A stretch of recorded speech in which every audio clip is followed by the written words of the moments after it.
John Blackstone is with me now from Oroville, California. I can see the heavy equipment in the background there. John, what's being done at this point to get this dam under control?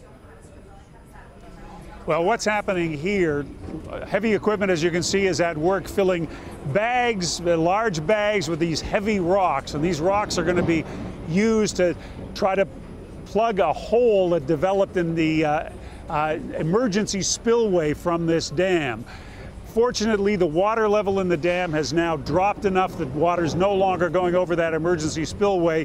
When they get a chance to look at it, as dawn comes here, they're going to be taking these huge bags of rocks and trying to fix up this spillway. John, what about the evacuations? What can you tell us about how they're going and whether or not more people will be forced to leave their homes?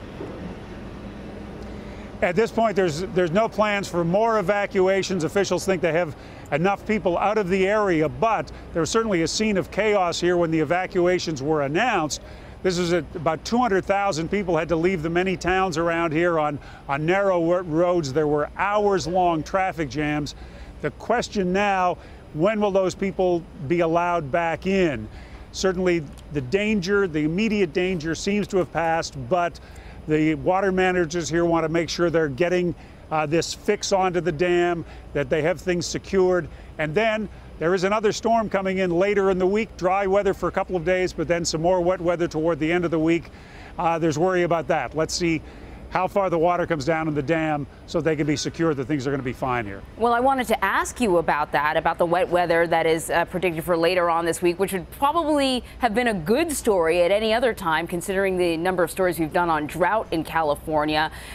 Is there concern that the rain will impact their ability to control this erosion?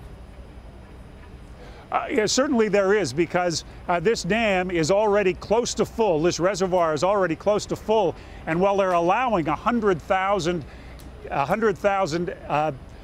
cubic feet a second, 100,000 cubic feet a second to flow out of this dam, at the same time, just because of the storms we had earlier, 40,000 cubic feet of water per second is flowing into the dam. So they're actually only releasing about 60,000 because, 40 is coming in as 100 goes out. So they're only getting 60,000 out. If we have more heavy storms, that balance is going to change. So they're really in a balancing act here to try to get the water down before more water comes in and fills it up again. Yep, working against the clock. John Blackstone, thank you so much.